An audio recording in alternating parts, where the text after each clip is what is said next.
هو الحبيب الذي ترجى شفاعته في كل حول من الأحوال المنتهين.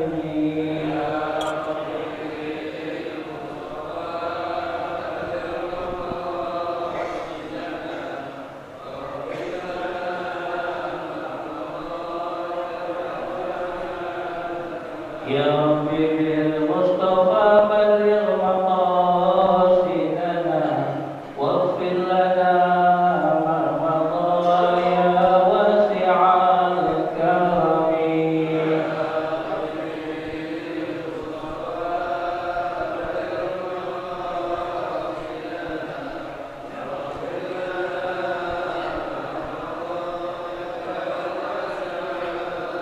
اللهم صل وسلم وبارك عليه وعلى آله. السلام عليكم ورحمة الله وبركاته. الفاتحة. أن الله يغفر الذنوب ويستر العيوب ويصلح أمور المسلمين ويكفينا وإياكم شر الطاغين والباغين والحاسدين والمعتدين والمستكبرين من شر الغاصبين، ويرحم المسلمين، فرج على المسلمين ويشفي أمراض المسلمين، وأن يوفقنا لما يحب ويرضى ويختم لنا بالحسنى، ويجمعنا وإياكم بدار كرامته ومستقر رحمته مع اللطف والعافية وصلاح العاقبة في المال والذرية بنية اللطف الشامل والصحة الكاملة والشفاء من كل أمراض حسية والمعنوية لأخينا الحاج لطفي، أن الله يشفيه من كل ما يؤذيه شفاء عاجلا غير آجل لا يغادر سقما ولا ألما. اللهم رب الناس أذهب الباس أشفي أنت الشافي لا شفاء إلا شفاءك، برقة بعضنا بتربة أرضنا يشفي سقيمنا بإذن ربنا. بسر الفاتحة.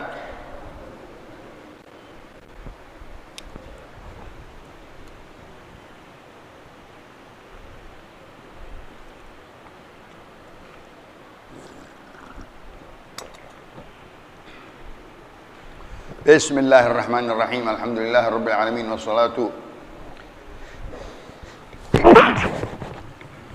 والصلاة والسلام على أشرف الأنبياء والمرسلين سيدنا محمد وعلى آله وصحبه والتابعين. قال شيخ المؤلف رحمه الله تعالى وأدام النفع به وببركة علومه وبكم في الدارين آمين. رضي الله عنكم. Hadis ke-162. An Anas bin Malik radhiyallahu ta'ala anhu qala Rasulullah sallallahu alaihi wasallam ithnani la yanzuru Allahu ilaihima yaumal qiyamah qati'ur rahim wa jarus su'. Rawahu al-Imam Ad-Dailami fi Musnad al-Firdaus. Qala Rasulullah sallallahu alaihi wasallam ithnani khairun min wahid wa thalathatun khairun min ithnain wa arba'atun khairun min thalatha وعليكم بالجماعة فإن الله لن يجمع أمتي إلا على هدى.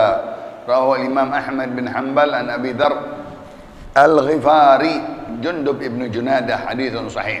قال رسول الله صلى الله عليه وسلم اثنان لا تجاوز صلاتهما رؤوسهما عبد أبقى من مواليه حتى يرجع وامرأة عصت زوجها حتى ترجع. رواه الحاكم في المستدرك عن ابن عبد عمر رضي الله تعالى عنهما.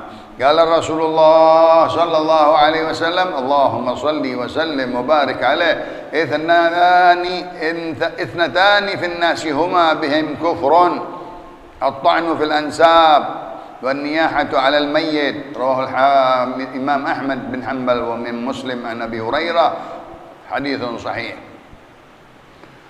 قال رسول الله صلى الله عليه وسلم اثنان يكرههما ابن آدم يكره الموت والموت خير له من الفتنة ويكره قلة المال وقلة المال أقل للحساب. رواه إمام أبو منصور وأحمد بن حنبل عن محمود بن اللبيب حديث صحيح. قال رسول الله صلى الله عليه وسلم اثنان يعجلهما الله في الدنيا البغي وعقوق الوالدين.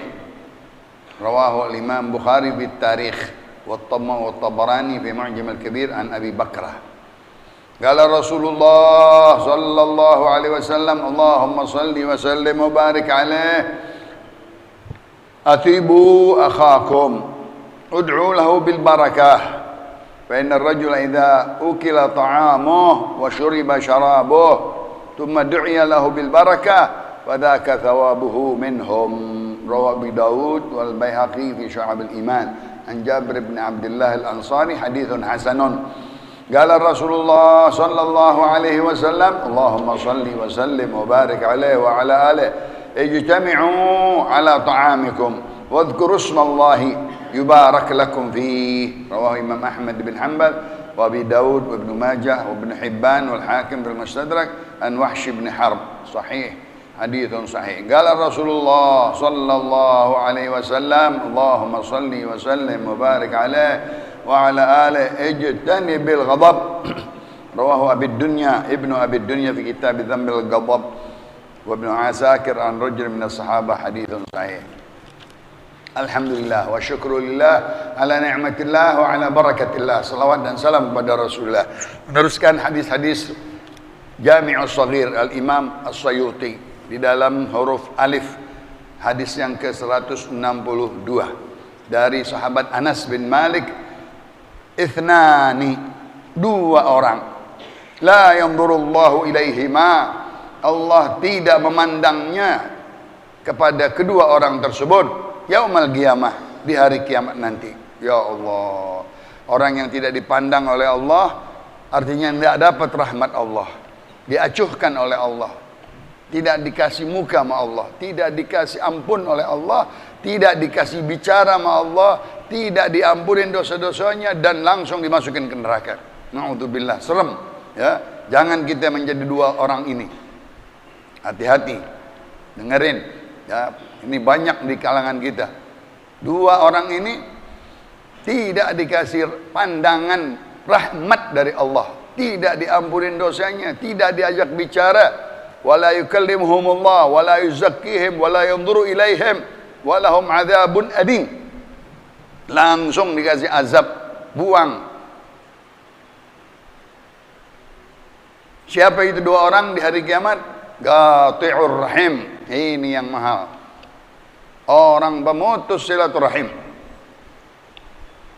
Kata Nabi, tidak turun rahmat tuh di majelis kalau ada orang yang pemutus silaturahim.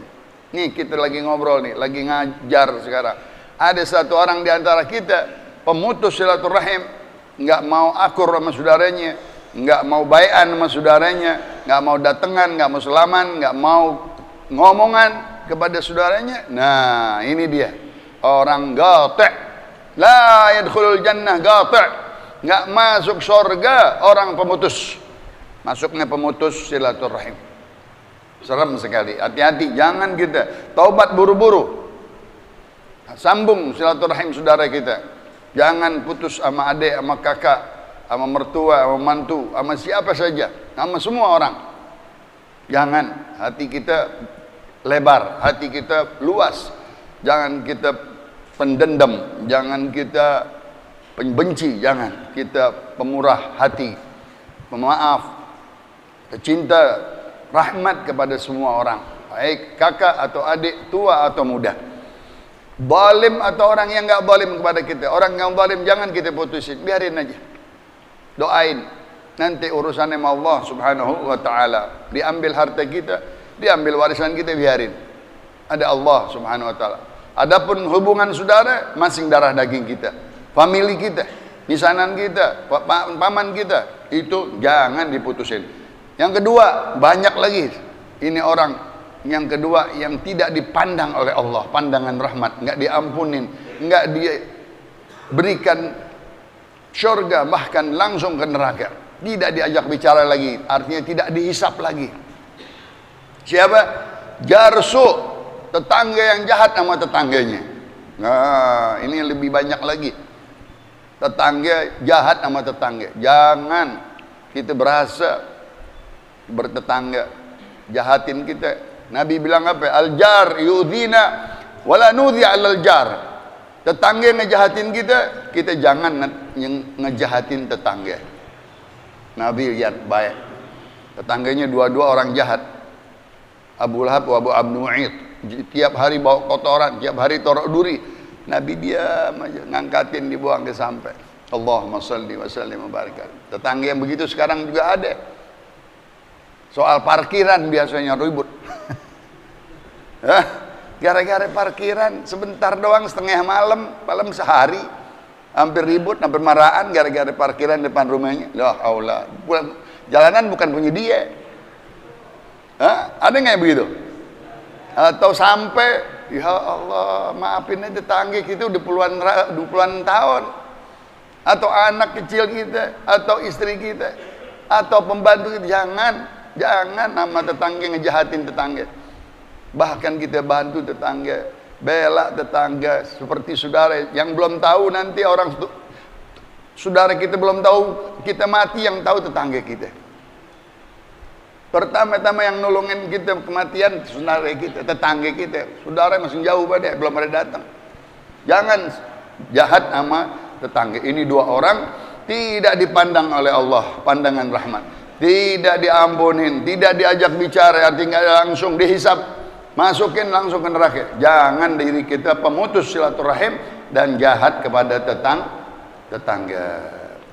Hadisnya Imam Ad-Dailami di dalam Musnadul Firdaus dari Anas bin Malik. Hadis yang kedua, ithnani khairu min wahid.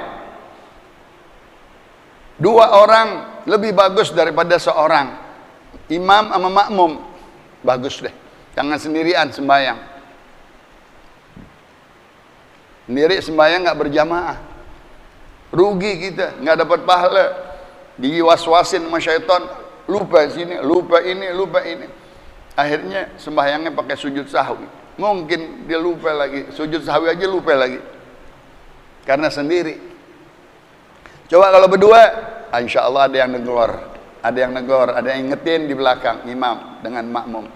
Wa thalatha khairun min itsnain. Kalau ada lagi orang dua, bagus, mundur ke belakang. Di belakang imam dua orang, pahalanya banyak. Satu orang pahala lebih banyak, mungkin banyak pahala lagi. Warba' khairu min thalatha. Kalau ada 4 orang, masya Allah. Imam dengan 3 makmum, masya Allah, berkah. Imam di tengah-tengah, makmum 2 didampingin. Yang ini di tengah belakang imam, yang di sini. Satu di belakang imam, yang satu kanan, yang satu kiri. Pas, seimbang. Ini makmum dan imam sholat berjamaah. Jangan sendirian sholat. Di rumah jangan sendirian. Sholat apa aja jangan sendirian. Ambil supir kita, ambil istri kita, ambil anak kita, berdua sekurang-kurangnya tadi itu. Karena 2 orang aja udah jamaah. Alhamdulillah, agama kita luas, agama kita gampang.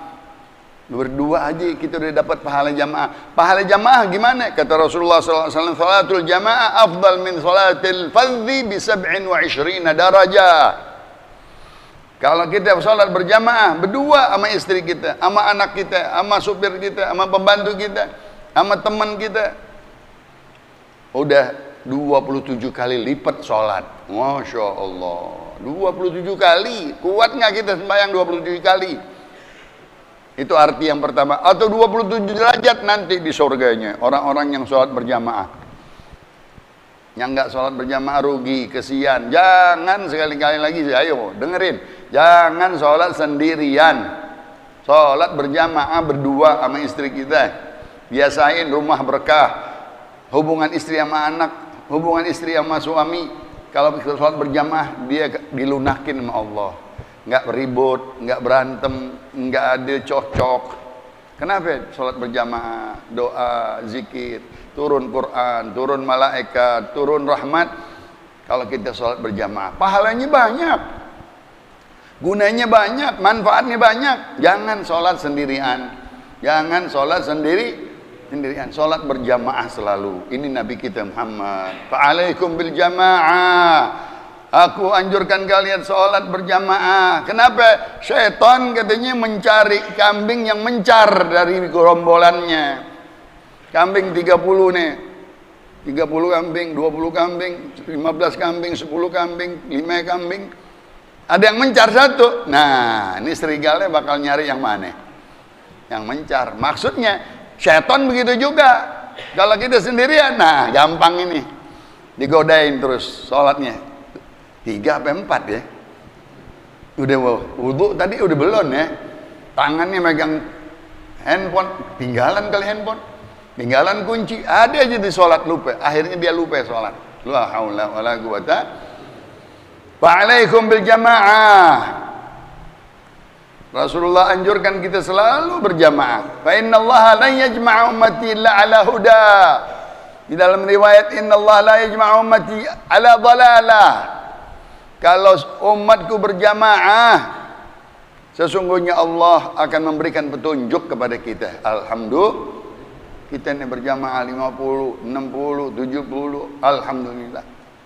Allah akan beri petunjuk. La yajtami ummati ala dhalalah. Enggak mungkin umatku berkumpul bersama dalam kesesatan. Enggak ada yang ngajak sesat. Kita ngajak Allah ke jalan Allah. Kita mengenalkan Allah, kita kenalkan taubat, kita kenalkan istighfar, kita kenalkan zikir kepada Allah. Enggak ada kita menyesatkan orang. La yajtami ummati illa ala huda wala ala dhalalah. Tidak berkumpul umatku melainkan mengajak satu sama lain ke jalan petunjuk Allah, tidak menyesatkan.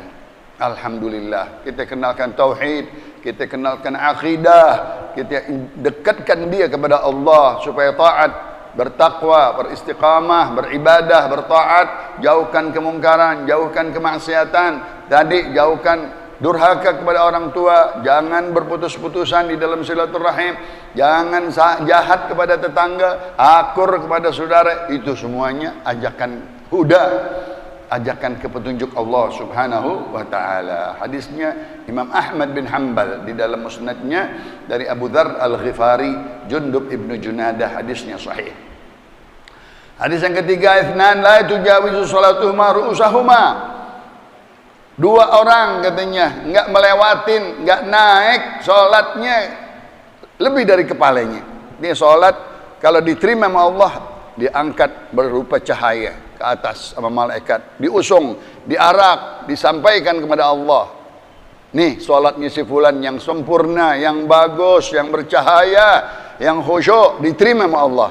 Kalau itu sholat enggak bagus, sholat itu salah tadi, sholat itu acak-acakan, sholat itu banyak was-wasnya, banyak lupanya, itu sholat gelap, berupa asap, geseng, hitam, nggak diterima. Bahkan dia apa? Disumpahin sama sholat itu. Dayya'akallah kama dayya'tani. Semoga Allah mensia-siakan engkau, mengabaikan engkau, karena engkau mensia-siakan aku, sholat berkata, karena engkau mengabaikan aku, tidak bagus sholatmu.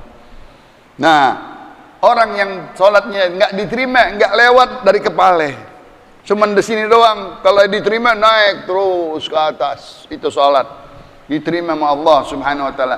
Ini dua orang, la tujawizu salatuhuma ru'usahuma. Dua orang ini tidak naik sholatnya lebih dari atas kepalanya, enggak. Di situ-situ aja, enggak diterima sama Allah. Abdun abaga min mawali hatta yarja'. Seorang hamba sahaya ngabur dari majikannya. Alhamdulillah udah enggak ada hamba sahaya. Tapi ada sekarang orang kerja sama orang, baru belum lama dia curi, dia bawa lari harta orang. Nah, ini ya, suka-suka ada satu dua kerjaan. Kerja, pura-pura kerja, giliran ada kesempatan dia nyolong, dia bawa, dia kabur langsung. Nauzubillah min. Maaf, suka-suka ada namanya TKW namanya TKW di luar negeri gitu. Dia misalnya di Saudi gitu. Dia baru kerja, udah dikirimin tiket, udah dikirimin apa-apa, dikirimin ini, dikirimin itu. Baru setengah bulan kerja, dia lihat ada mahal-mahal di barang, dia ambil, dia kabur. Ini nggak diterima sholatnya sama sekali, nggak diterima. Walaupun udah nggak ada lagi hamba sahaya, tapi termasuk orang kerja sama orang. Kesian orang itu udah ngeluarin duit banyak, udah bawa ente, baik laki ataupun perempuan. Naudzubillah min dari kerja itu, orang tersebut tidak sembahyangnya nggak diterima. Siapa yang kedua? Nah, ibu-ibu dengerin. Pas nih buat ibu-ibu. Dua orang tidak lewat Salatnya tidak diterima, salatnya naik ke atas lebih dari kepalanya. Siapa yang kedua? Imra'atun asad zaujaha. Perempuan, istri yang maksiat kepada suaminya, yang enggak taat kepada suaminya. Ya Allah, ibu-ibu percuma sembahyang kalau dia maksiat sama suami. Suami enggak kasih, suami larang, suami enggak ridha, dia jalan terus. Suami enggak izinin, dia jalan terus. Dia kerjain terus, enggak boleh. Kalau tadi kita bilang surga laki-laki di bawah telapak ibu, kalau istri surganya di suaminya.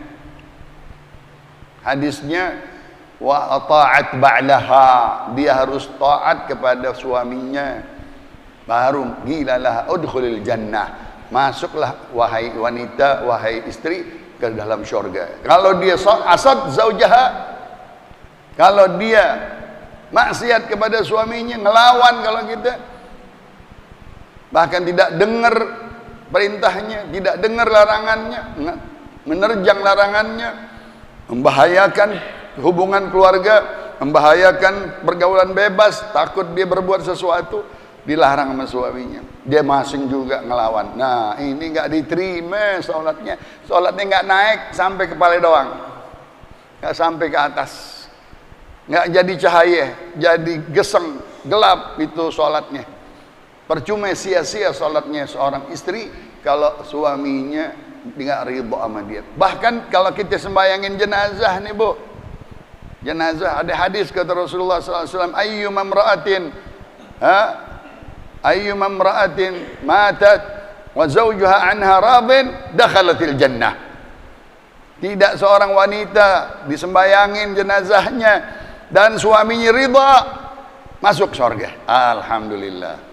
Tapi yang keduanya, kalau perempuan disolatin jenazahnya suaminya enggak ridha, la haula wala quwata illa billah, dakhalatin nar, masuk ke neraka. Ini jangan sampai anak kita begitu.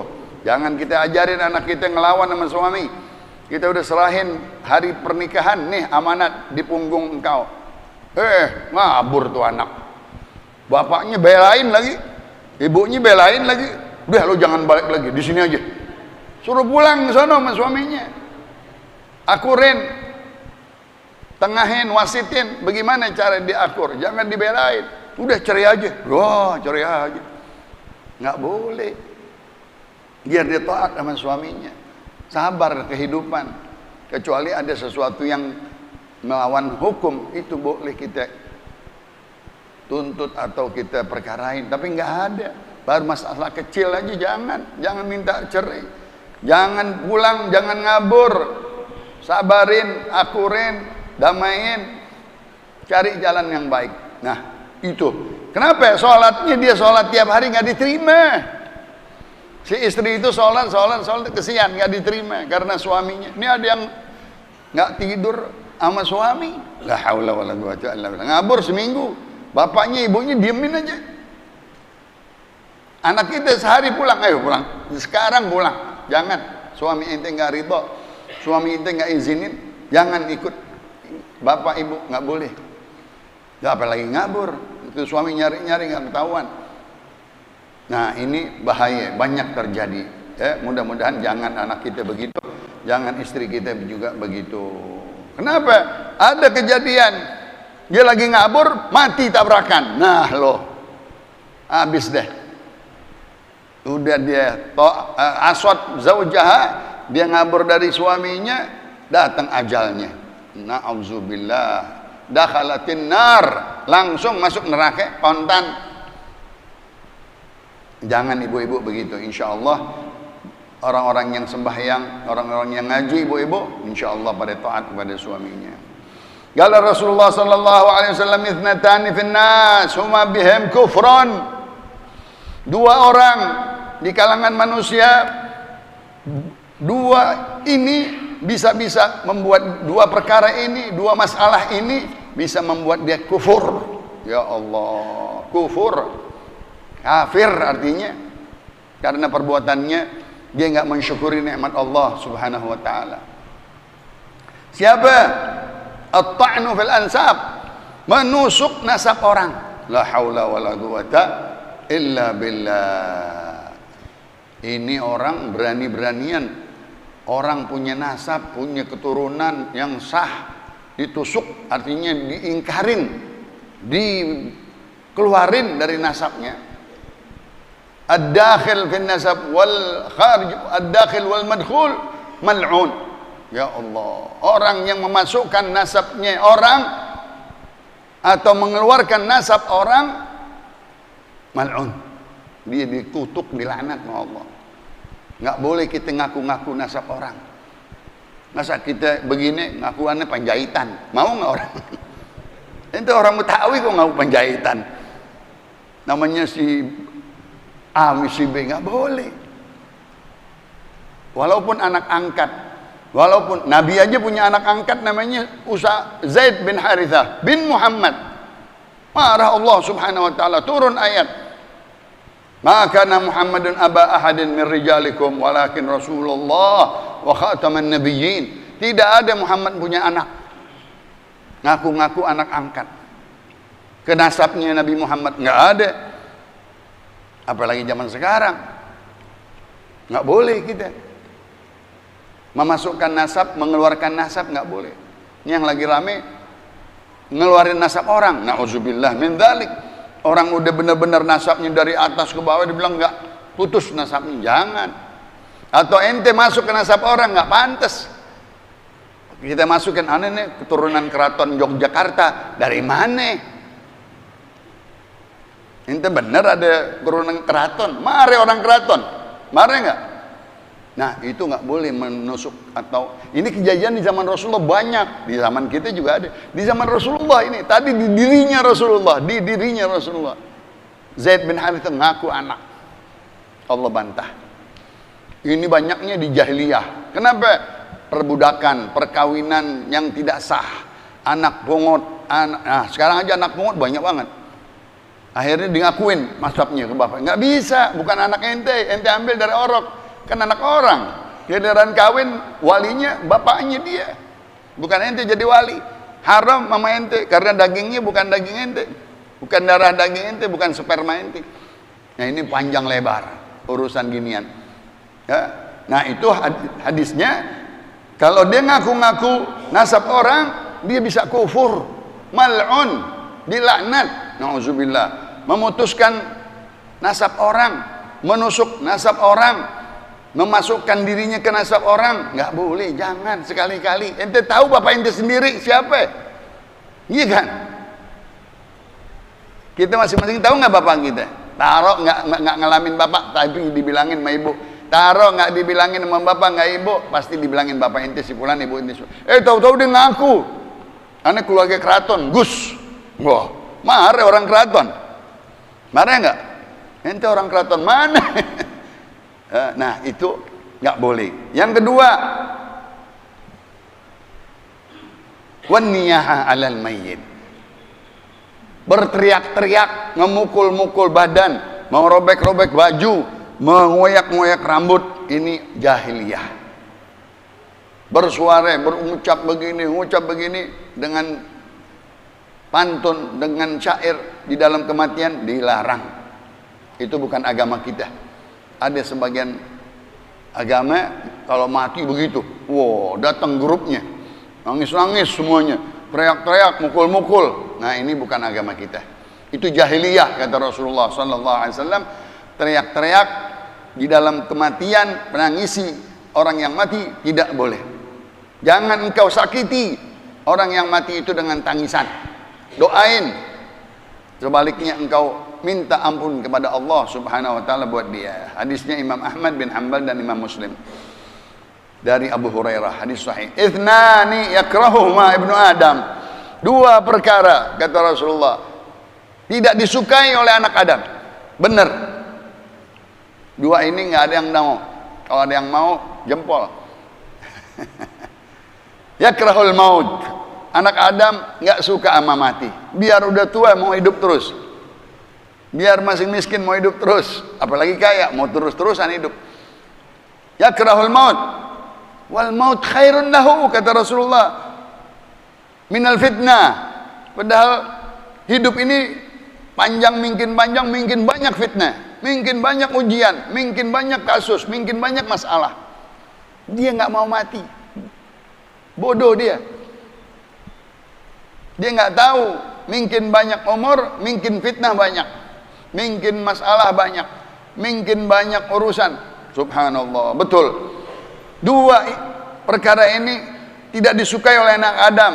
Pertama kematian, padahal kematian itu lebih bagus dari dia mengalami fitnah sampai mati, sampai tua.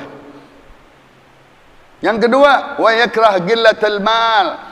Anak Adam nggak suka kalau sedikit harta, maunya banyak harta, maunya banyak harta, maunya banyak harta. Dia nggak ridha sama Allah, pembagian Allah segitu. Dia mau banyak. Padahal kata Rasulullah, wa gillatul mal agallu lil hisab. Engkau nggak tahu sedikit harta itu bagus. Kenapa? Nanti hisapnya enteng, hisapnya sebentar. Kenapa kata Rasulullah orang miskin, orang fakir masuk surga duluan dari orang kaya? Karena nggak dihisap lagi, nggak punya hisap tentang hartanya. Wala tus'alunna yauma idzin anin na'im, dan akan ditanya hari tersebut tentang nikmat-nikmat. Min aina iktasabah wa fima anfaqah, kata Rasulullah. Nanti bakal ditanya itu harta dari mana dan kemana digunainnya itu harta. Itu orang kaya, orang yang banyak harta. Tapi manusia nggak mau dia sedikit harta, mau banyak. Padahal banyak harta, banyak hisab, banyak ditanya. Masuk surga belakangan. Orang fakir, orang miskin nggak punya harta, sedikit, nggak ada dihisap lagi, udah masuk langsung. Sholat yang terapi, harta itu nggak ada urusan sama orang, nggak punya harta, aneh malah terima zakat, udah masuk. 500 tahun sebelum orang kaya, orang fakir miskin, nggak punya harta. Orang kaya dihisap dulu, berhenti, stop dulu, ngantri, pindahin, pisahin, ente kaya, pisahin, ente kaya, pisahin. Orang miskin masuk. Alhamdulillah. Nabi aja minta, Allahumma ahyini miskinan wa tawaffani miskinan. Itu Nabi minta, ya Allah, hidup aku bersama sahabat-sahabatku yang miskin, sahabat-sahabat yang bertaat, ibadah, berzikir, duduk sama Rasulullah SAW. Ditawarin sama orang-orang kaya, suruh bangun dari majlis, Rasulullah ditahan. Duduk kata Allah, jangan engkau bangun kepada orang-orang kaya, engkau bersama orang-orang yang berzikir, yang ingat kepada Allah. Dia lupa sama Allah. Paling inti diajak untuk senang-senang, diajak untuk poya-poya, diajak untuk membuang-buang harta kalau sama orang kaya. Betul. Lupa sama dunia, nggak sembahyang asar gara-gara ikutin orang kaya gitu. Kalau kita sama orang miskin, sama orang fakir, sembahyang berjamaah di masjid, rapi, betul. Sadaqah Rasulullah sallallahu alaihi wasallam. Hadisnya Imam Ahmad dan Imam Abu Mansur. Qala Rasulullah sallallahu alaihi wasallam, "Ithnani yu'ajjiluhum Allahu fid dunya." Dua orang ini dikontanin, didahulukan azabnya di dunia. Ya Allah, jangan kita disiksa di dunia. Jangan disiksa di dunia, jangan disiksa di akhirat. Ini orang disiksa dulu di dunia sebelum mati. Ya Allah, disiksa dulu sebelum mati. Apa salahnya? Apa dosanya? Al-baghi. Dua arti al-baghi, maaf, pelacur, laki ataupun perempuan. Itu disiksa di dunia, diazab sebelum matinya, dikuras, dibersihin dia sampai dia sakit dalam keadaan mati. Arti yang kedua, orang yang zalim kelewatan zalim. Nah, ini jahat. Orang jahat kelewatan jahatnya. Orang hampir takut sama dia, jahat banget, kejam, zalim. Ini juga nanti dikontanin sebelum matinya disiksa sama Allah, dikasih penyakit karena waktu hidupnya sombong, zalim, jahat sama orang, kejam sama orang. Dia mati, jangan mati dulu, dikasih penyakit 10 tahun, 13 tahun, 7 tahun sesuai dengan perbuatannya. kejahatannya. Jahat dengan kaki, kakinya nggak jalan. Jahat dengan tangan, tangannya semper. Na'udzubillah. Tangannya, mukanya dikasih, disiksa sama Allah. Penyakit dalam, penyakit luar. Habis dikuras sama Allah subhanahu wa ta'ala. Karena zalim dia. Melampaui batas dari kezalimannya. Matinya disiksa dulu. Sebelum mati disiksa. Tahunan. La haula wa la quwata. Yang kedua, siapa lagi orang yang disiksa? Dikontanin di dunia, durhaka kepada ibu bapak. Betul, sadaqah Rasulullah sallallahu alaihi wasallam. Orang yang durhaka habis sebelum mati disiksa sama Allah. Betul, banyak yang begitu. Karena dia durhaka sama bapaknya, ngelawan sama bapaknya, nyakitin bapaknya, nuding bapaknya, habis dia sebelum mati dia kena penyakit. Nauzubillah min dzalik. Kita ketemu tuh orang yang begitu. Dulu jahat sama bapaknya, dulu ngelawan sama bapaknya, dulu nuding bapaknya, habis tangannya potong, jarinya hilang semuanya. Ini jarinya hilang bekas nuding bapaknya. Kakinya bekas nendang, kakinya kepotong, kena gule apa habis dipotong. Kenapa itu? Durhaka sama orang tua. Na'udzubillah min. Jangan kita jadi durhaka sama orang tua, ibu bapak kita jadi anak yang bakti kepada ibu bapak. Kalau enggak, diduluin siksa, sebelum mati disiksa, udah mati disiksa lagi. La haula wala quwata illa billah. Kita minta jangan disiksa di dunia ya Allah, jangan siksa kami di akhirat. Amin ya rabbal. Hadisnya Imam Bukhari di dalam tarikhnya, Imam Tabrani di dalam Mu'jam al-Kabir. Afibu akhakum, ud'u lahu bil barakah. Doain saudaramu kalau engkau diundang makan minum ke rumahnya. Masya Allah, kita dibawain sop, dibawain makanan sate, girang, dia terima tamu kita, doain dia, doain ya keluarga semuanya. Allahumma ghfir lahum, Allahumma arhamhum, Allahumma kathir arzaqahum, Allahumma barik fi arzaqihim, wa kathir fi amwalihim. Doain, Nabi begitu. Akala ta'amukum bil abrar, wa sallat alaikum malaikatul akhyar, wa dzakarallahu fiman indah. Nabi mendoain kalau diajak sama sahabatnya mampir ke rumahnya makan. Padahal Nabi nggak minta diajak, Rasulullah mampir ke rumahku. Makannya apa? Roti sama zaitun. Ya Allah, bukan kayak gitu, sop. Makanan kita sate enak.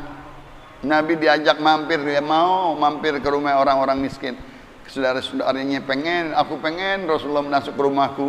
Pengen kau sembahyang di rumahku, disolatin rumahnya. Nabi sembahyang duha di rumahnya, sembahyang sunnah di rumahnya, makan di rumahnya, minum yang sederhana, nggak banyak. Aku kalau diajak dijamu, walaupun bahasa kita apa ya? Bahasa kita sop kaki kambing, bukan dagingnya, kakinya doang. Jadi Nabi begitu terima ya panggilan sahabat-sahabatnya. Habis itu didoain sama Nabi. Masya Allah. Athibu akakum. Engkau doain saudaramu. Apa terusannya? Bil barakah. Doain supaya berkah rumahnya, berkah rezekinya, berkah rumah tangganya, berkah anaknya. Masya Allah, didoain. Fa inna rajula idza ukila ta'amu wa syuriba syarabuh. Kalau seseorang dijamu di rumah itu orang, menjadi tetamunya, dikasih makan, dikasih minum, thumma du'iya lahu bil barakah. Lalu dia doain orang yang punya rumah dengan berkah. Kalau kita menjamu tetamu, kata Rasulullah, tetamu itu nanti membawa rezekinya, digantiin tuh biaya yang dimakan tadi. Ada aja rezekinya ntar. Keluarnya diampunin dosa-dosanya. Masya Allah. Yang ahli rumahnya. Sampai pembantunya yang masak diampunin dosanya. Kan kita gak masak sendiri, pasti sama pembantu kita bikin makanan. Zaman sekarang sih tinggal beli aja udah, nggak apa-apa. Yang beli juga diampunin sama Allah subhanahu. Yang belinya, yang bayarnya, yang beginya diampunin sama Allah subhanahu wa ta'ala. Karena dia menerima tamu. Kenapa? Didoain sama tetamunya, bacain Fatihah, dibacain selawat, dibacain Fatihah. Masya Allah. Fadzaka thawabuhu, itulah pahalanya orang yang menerima tetamu, ngasih makan minum. Sekedar makan minum doang, bukan besar-besaran. Apalagi besar-besaran yang perlu biaya. kita tahlilan, nerima tamu, kita kasih sembako 100, kita haulan, kita terima tamu, kita kasih kebuli, itu pahalanya besar banget. Yang paling penting di dalam Islam harus ngasih makan orang. Ya Allah, Nabi bilang begitu. Yang yang baik di dalam Islam ngasih makan orang. Kita jangan sudi-sudi, jangan segen-segen, kasih makan tetamu, kasih makan yang datang ke rumah kita dengan makanan yang bagus, itu pahalanya besar di sisi Allah. Kata Rasulullah, man kana yu'minu billah wal yaumil akhir falyukrim dhaifah. Siapa yang beriman kepada Allah dan hari kemudian, dia muliain, dia senangin tetamunya. Hadisnya Imam Abi Daud dan Imam Baihaqi dari Jabir. Qala Rasulullah sallallahu alaihi wasallam, ijtami'u ala ta'amikum. Kalian berkumpul kalau makan. Masya Allah, seorang bapak ngumpulin anak-anaknya, istrinya makan di nampan satu. Itu Nabi kita Muhammad sallallahu alaihi wasallam dengan sahabatnya, ada 4, 6, 8, ada nampan besar 8. Ajarin adab makan, doa makan sebelum dan sesudah, adab-adab makan, bagaimana akhlak makan, bagaimana adabnya makan, caranya makan, diajarin. Ini sedekah kepada bapak. Ya Allah, seolah-olah kita bersedekah. Makan bareng anak istri. Sekarang itu udah di meja, udah masing-masing. Jangan ngumpul makan. Ngumpul makan di bawah, nggak bangun di atas. Nabi nggak pernah makan di atas di meja. Makannya gelepak di bawah, besile di bawah, bareng sama anak istri. Itu Masya Allah, hubungan anak istri jadi bagus. Hubungan bapak sama ibu, sama istri, sama anak jadi langgeng, jadi hormat sambil berbicara sekedar akhlak-akhlak makan, sekedar adab-adab makan. Itu Nabi kita Muhammad SAW. Nanti ajarin baca Bismillahirrahmanirrahim. Ajarin doa, doa sebelum makan, doa sesudah makan. Itu Nabi kita Muhammad. Yubarak lakum fi, diberkahin rumahmu, diberkahin keluargamu, diberkahin rezeki, makanan cukup, nggak buang-buang. Sekarang kita makan banyak dibuang ke sampai. Ya Allah, jangan, masih bisa dimakan. Hargain nikmat. Butiran-butiran beras nggak boleh dibuang. Bekas-bekas makanan masih ada bisa dimakan, pisahin, bisa digoreng lagi, bisa diakalin lagi besok. Nah, itu Nabi kita berkah kalau kalian berkumpul dimakan keluarga, anak istri dengan orang lain. Kita juga kalau kita diundang paling ayo berempat, berlima nggak apa-apa. Kurang-kurangnya bertiga, jangan sendirian senampan. Berdua kurang, berempat. Nah, mudah-mudahan bermanfaat hadis-hadisnya Rasulullah sallallahu alaihi wasallam. Terakhir satu lagi. Ijtanibil ghadab. Hindarin marah, jangan pemarah, jangan suka marah. Sering hadisnya itu. Sampai di handphone ada orang sekarang. Jangan cepat-cepat marah. Agim apa? Jangan cepat-cepat marah tuh handphone. Bagus. Rasulullah berkali-kali, 3 kali, jangan cepat-cepat marah, jangan suka marah, karena cepat marah naik darah tinggi kita, ntar bisa stroke. Naik darah tinggi kita, ntar bisa darah tingginya naik. Jangan. Rasulullah orangnya tidak pemarah. Dia telan marahnya, dia beristighfar, dia auzubillahi minasyaitonirrajim. Dia jalan dari tempat itu, dia tinggalin keributan. Dia nggak mau marah. Sehat badannya, nggak ada banyak darah tingginya, nggak ada stroke-nya. Kenapa? Nggak suka marah, nggak suka marah. Ini hadis terakhir, nanti kita bahas di halaman yang baru 165, hadis 171.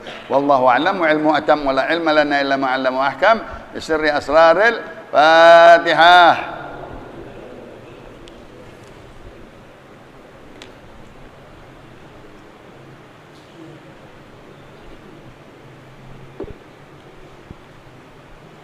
Qala Rasulullah sallallahu alaihi wasallam, afdalu ma qultu ana wan nabiyyuna min qabli, la ilaha illallah,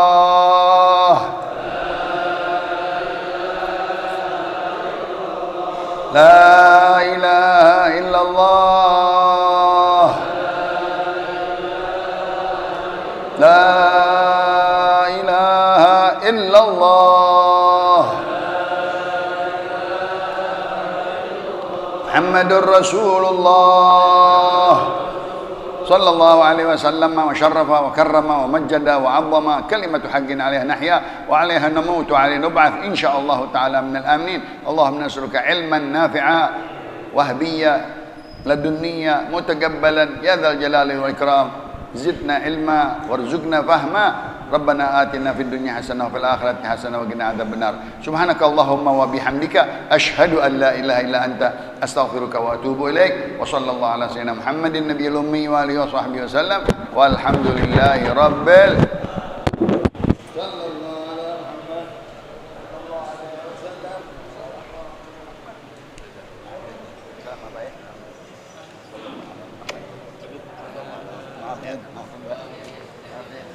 Ya Allah.